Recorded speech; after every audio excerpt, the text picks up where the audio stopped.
তাহলে আজকে হচ্ছে 8 ডিসেম্বর 2023। আজকে ওজন আসলে 83 কেজি। 83 প্রথম ওজন কত ছিল? প্রথমে ছিল 107 কেজি। এখন কেমন লাগে আপনার কাছে? এখন তো আলহামদুলিল্লাহ অনেক সুস্থ আচ্ছা। সুস্থ আছি, আহ, খুবই ভালো লাগে। ব্যথা আগের চেয়ে ব্যথা ট্যাথা নাই, খুব কম।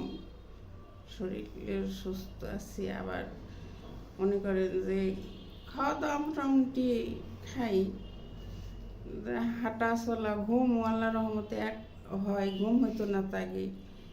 আগে তো ঘুমাইতে পারতাম না, সারা রাত মনে হয় কি যে ঘুমই আসতো না। একবার ঘুম ভাঙলে আর ঘুম আসতো না, শুইতে পারতাম না, শোয়াটাই তো কষ্ট হইতো, অনেক অশান্তি ছিল। আচ্ছা, ঠিক এখন আছে। তো আল্লাহ রহমতে সেগুলো সব ইয়েছে। এখন আচ্ছা। এখন যে কতদিন পরে কেউ দেখলেই বলে যে কি অবস্থা, এত শুকাই গেছে কেমনি। আচ্ছা, ঠিক আছে।